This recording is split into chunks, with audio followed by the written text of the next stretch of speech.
ప్రియ తమ్ముడు, చెల్లి, చాలా సార్లు మనం వింటా ఉంటాం కూర్చున్నాం. చెట్టు ముందా? ఇత్తనం ముందా? కోడి ముందా? గుడ్డు ముందా? కదా! ఏది చెప్పినా కాదనొచ్చు. కోడి ముందంటే గుడ్డు ముందనొచ్చు. గుడ్డు కోడి నుంచొచ్చింది. కోడి గుడ్డు నుంచొచ్చింది కదా! చెట్టు ఇత్తనం నుంచొచ్చింది. ఇత్తనం చెట్టు నుంచొచ్చింది.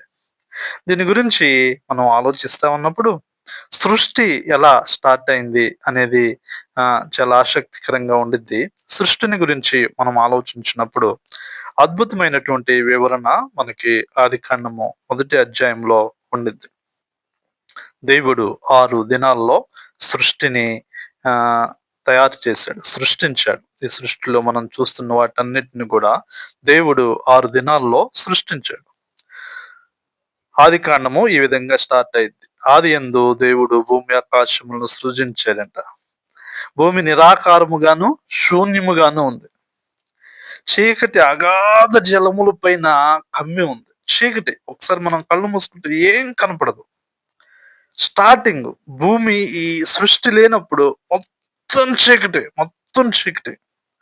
ఆ చీకటి అగాధ జలములు. నీళ్ల పైన చీకటి. ఇక అంతే ఏం లేదు. Water, darkness. చీకటి, నీళ్లు. అగాధ జలములున్నాయి. దాని మీద చీకటి కమ్మి ఉంది. అక్కడి నుంచి దేవుని మాటలు మనకి స్టార్ట్ అవుతాయి. మొట్టమొదటి రోజు దేవుడు వెలుగును సృష్టించాడు. దేవుడు వెలుగు కమ్మని పలుగుగా వెలుగు కలిగెను. దేవుడు మొదటి రోజు ఏం సృష్టించాడు? వెలుగును సృష్టించాడు. రెండవ రోజు ఆ జలముల మధ్యలో మొత్తం నీళ్ళు ఉన్నాయి కదా! ఆ జలముల్ని దేవుడు ఒక విశాలము కలిగి కింది జలాలు, పై జలములు డివైడ్ అవ్వండి అని చెప్పాడు. సెపరేట్ అవ్వండి, వేరుపరచును గాక అని చెప్పాడు దేవుడు. అప్పుడు ఏమైందంటే రెండవ రోజు డివైడ్ అయిపోయినాయి. రెండవ రోజు ఆ డివైడ్ అయిపోయిన ఆ ఆ విశాలానికి దేవుడు ఆకాశము అని పేరు పెట్టాడు. మొదటి రోజు దేవుడు వెలుగును సృష్టించాడు. రెండవ రోజు దేవుడు ఆకాశమును సృష్టించాడు. మూడవ రోజు దేవుడు భూమిని, సముద్రమును, విత్తనములిచ్చు చెట్లను, ఫలవృక్షములను సృష్టించాడు. కింద మొత్తం నీళ్లున్నాయి. మొత్తం నీళ్లుంటే జలములు ఒక చోటనే కూర్చబడి ఆరిన నేల కనబడునుగాక అని పలికాడంట దేవుడు. పలకగానే ఆ ప్రకారమైంది. నీళ్ళన్నీ మనం చదువుతా ఉన్నప్పుడు మనకి పాయింట్ వచ్చింది. భూమి మీద మూడొంతులు నీళ్లున్నాయి. ఒక్కొంతు నేల ఉంది అని మనం చదువుతాం. మొత్తం నీళ్ళే ఉండాయి. ఫస్ట్ మొత్తం నీళ్ళే ఉంటే దేవుడు చెప్పాడంట, నీళ్ళన్నీ జలములన్నీ ఒక చోటనే కూర్చబడి ఆరిన నేల కనబడును గాక అంటే నీళ్లు ఒక పక్కకి వెళ్ళిపోయినాయి. ఆరిన నేల బయటకు వచ్చింది. దేవుడు దానికి భూమి అని పేరు పెట్టాడు. ఆ నీళ్లు ఉన్నాయి కదా! ఆ నీళ్ళకి సముద్రము అని పేరు పెట్టాడు.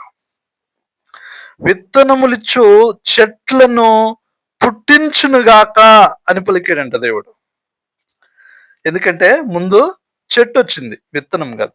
విత్తనములు వచ్చు చెట్లు భూమి మీద తమ తమ జాతి ప్రకారము విత్తనములు గల ఫలమిచ్చు ఫలవృక్షములు మొలపించును గాక అని దేవుడు పలికితే చెట్లు ఫలవిచ్చు వృక్షములు భూమి మీద వచ్చినాయి. మూడవ రోజు భూమిని, సముద్రమును, విత్తనములిచ్చు చెట్లను, ఫలవృక్షములను దేవుడు సృష్టించాడు.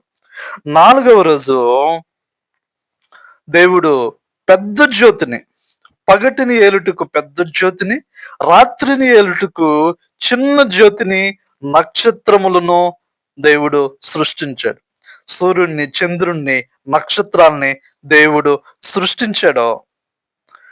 తర్వాత ఐదవ రోజు జంతువుల్ని, నీటి జంతువుల్ని, పక్షుల్ని సృష్టించాడు. సముద్రంలో నీళ్లు ఉన్నాయి కదా! జీవము కలిగి చలించు వాటిని జలములు సమృద్ధిగా పుట్టించును గాక అన్నాడు దేవుడు. అప్పుడు నీటిలో ఆహ్, నీటి జంతువులన్నీ వచ్చేసినాయి. తర్వాత పక్షులు రెక్కలు కలిగి ఎగురు పక్షులు కలుగును గాక అని చెప్పాడు. దేవుడు ఐదవ రోజు నీటి జంతువుల్ని సృష్టించాడు. తర్వాత రెక్కలు గల ప్రతి పక్షిని సృష్టించాడు. చివరిగా ఆరవ రోజు దేవుడు పశువుల్ని, పురుగుల్ని, అడవి జంతువుల్ని సృష్టించాడు. పశువులు, భూమి మీద ఉన్న పశువులు, పురుగులు, అడవి జంతువులు అన్నిటిని సృష్టించాడు. చివరిగా దేవుడు తన స్వరూపమందు, తన పోలిక చొప్పున నరుణ్ణి సృజించాడు. 6 దినాల్లో దేవుడు ఈ అద్భుతమైన సృష్టిని చేసి 7వ దినమున విశ్రమించాడు. కాబట్టి ఈ సృష్టి దేవునిది. దేవుడు సృష్టించాడు ఇది. దేవుడు ఆయన స్వహస్తాలతో నిర్మించాడు.